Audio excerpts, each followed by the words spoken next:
চাও। তখন উষা হাত পা মুখ ধুয়ে পরিষ্কার পরিচ্ছন্ন হয়ে যে চাল ভিক্ষা করে এনেছিলেন সেই চাল নিয়ে ভিক্ষা দিতে গেলেন। তখন দেবীগণ বলছেন, মা গো, ওই তন্ডুল অর্থাৎ চাল ভিক্ষা আমরা নেব না। তাহলে কি ভিক্ষা চাও? আমার কাছে যা দেওয়ার মতো কিছুই নেই, আমরা যা চাইবো তাই দেবেন। যদি আমার গৃহের মধ্যে থেকে থাকে, যদি আমার দেওয়ার মতো সামর্থ্য হয়, তা আমি তোমাদের অবশ্যই দেব। তখন দেবীগণ বলছেন, এবার দাও দাও মোদের প্রতি ভিক্ষা, দাও দাও মোদের প্রতি ভিক্ষা, দাও দাও মোদের প্রতি ভিক্ষা, দাও দাও মোদের প্রতি ভিক্ষা, সোনা বলিয়া সুরমা, দাও দাও মোদের প্রতি ভিক্ষা, শোনো বলিও নসোয়া, দাও দাও মোদের প্রতি ভিক্ষা, সোনা বলিয়া এবার দাও দাও মোদের প্রতি ভিক্ষা, সোনা বলিয়া সুরমা, দাও দাও মোদের প্রতি ভিক্ষা, দাও দাও মোদের প্রতি ভিক্ষা, দাও দাও মোদের প্রতি ভিক্ষা। এটা আমি কোত্থেকে পাবো? মাগো, তোমার গৃহের মধ্যে যে তিনটি সন্তান রয়েছে, ওনারাই আমাদের পতি। আচ্ছা, কি হরা হলে বল, দুঃখের মধ্যে আছে মা। এখন মা অনুসয়া মনে মনে ভাবছেন, আমি একজন নারী হয়ে অপরের নারী পতি হারা হয়ে থাকবে, তা আমি কিভাবে সহ্য করতে পারি? আমি হয়তো সন্তান হারা হব, তবে ওনারা তো ওনাদের পতি ফিরে পাবে। তাই বিলম্ব না করে গোবিন্দের ঘটের জল হাতে নিয়ে ওই তিনজন শিশুদের অঙ্গে ছিটিয়ে দিচ্ছে আর বলছে, তোমরা যেমন ছিলে ঠিক তেমন হও, যেমন হও তেমন হও। দেখতে দেখতে তিনজন শিশু থেকে আবার ছোট ছোট। তখন নারায়ণ বলছেন, দেখো তো মা, আমাদের ছেলেটি পারবি না। তখন ভক্তিমতী মানুষ আমার দেখলে স্বর্গে তিনজন দেবতা আর যারা ভিখারিনীর বেশে এসেছিলেন তারা বলেন, তারা কেন মা? শিবের বামে ভগবতী, নারায়ণের বামে লক্ষ্মী, শিবের বামে ভগবতী, নারায়ণের বামে লক্ষ্মী, শিবের বামে ভগবতী, নারায়ণের বামে লক্ষ্মী, শিবের বামে ভগবতী, নারায়ণের বামে লক্ষ্মী, ব্রহ্মার বামে সাবিত্রী আদি, ত্রিপুরারি দেবী, ব্রহ্মার বামে সাবিত্রী আদি, ব্রহ্মার বামে সাবিত্রী আদি, ত্রিপুরারি দেবী,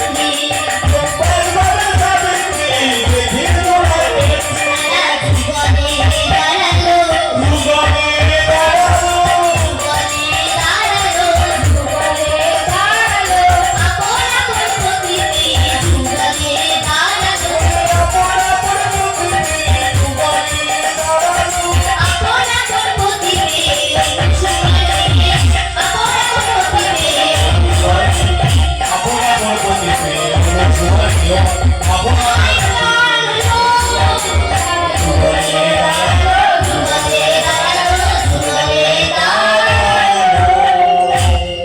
নারায়ণ বলেন, মা গো, আমরা তোমাকে পরীক্ষা করতে এসেছিলাম আর সেই পরীক্ষায় তুমি উত্তীর্ণ হয়েছো মা। এবার বলো, তুমি আমার কাছ থেকে কি বর চাও?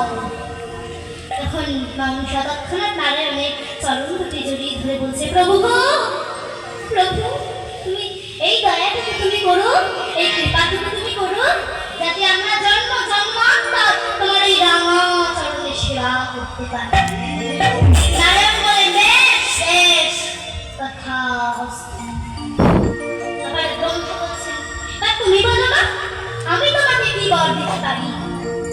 তখন অনুসয়া বলছেন, প্রভু গো, তুমি আমায় এই বর দিও যাতে আমার স্বামী রোগ মুক্ত হয়ে দিব্য কান্তি লাভ করতে পারে।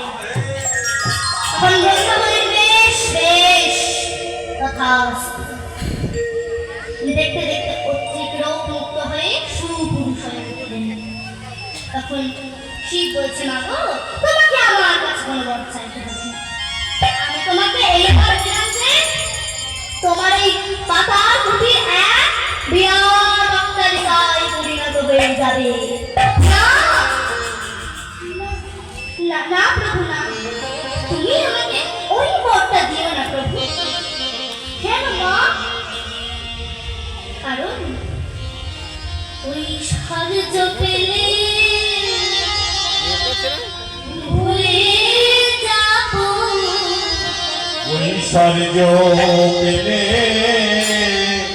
ভুলে যাব, ওই সাহায্য পেলে ভুলে যাব, ওই সাহায্য পেলে ভুলে যাব।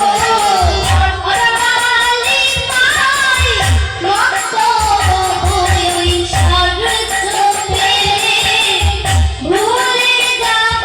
ওই অট্টালিকার মতো হয়ে ওই সাহায্য পেলে ভুলে যাব। অট্টালিকায় মস্ত আমি আর যে রাখতে পারবো না গো। মস্ত হয়ে আর যে রাখতে পারবো না। ওই অট্টালিকার মতো ওই সাহায্য পেলে ভুলে যাব।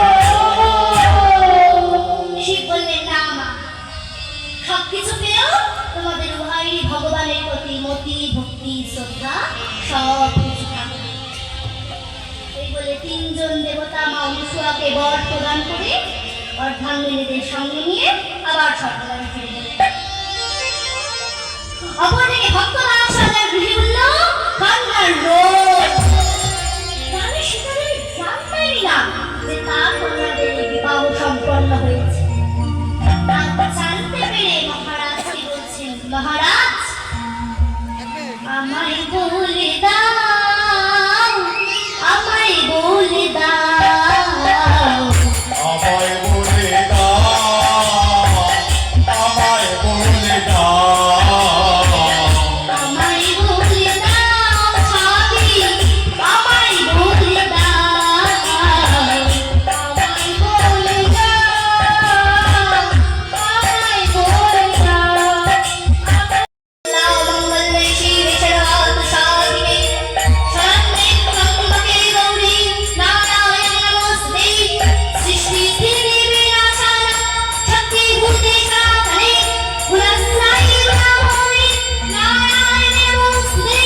শরণাগতদে নয়নং কৃত্সানং ত্রায়ণে, সর্বশান্তি হয়ে দেবী নানা কল্যাণী নমস্তুতে। পাশে মা অনুসূয়া গদ্দায়মান। এই দৃশ্য দেখে রানী সীতা দেবী নিজেকে আর ধরে রাখতে পারলেন না। এই উচ্চস্বরে দুহাত তুলে বলে উঠলেন, একবার মা বলে কোলে আয় রে, মা বলে কোলে আসবে, মা বলে কোলে আয় রে, মা বলে কোলে আয় রে, কোলে আমার মাথার ছাড় কোলে। কোলে আয়, কোলে মা বলে কোলে আয়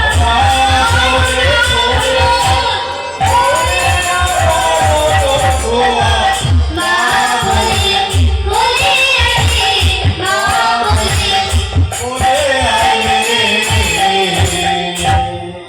মনে যা ভূমিকা ছিল তা ভেঙে চূর্ণ বিচূর্ণ হয়ে গেল। তখন বলছেন, মানে মা, অহংকারের বশবর্তী হয়ে তোদের প্রতি অনেক অন্যায় করেছি। নিজেকে নিজে মহৎ ভেবে নিজের কাছে নিজেই বড় ঠকেছি। আয় মারে, তোরা একবার আমার মুখে আয়। ভক্তমণ্ডলী মায়েরা, আপনারা নিশ্চয়ই বুঝতেই পেরেছেন আজকে আমার বিষয়বস্তু সতী অনুসূয়া প্রায় সমাপ্ত হয়ে এসেছে। এই আমার এই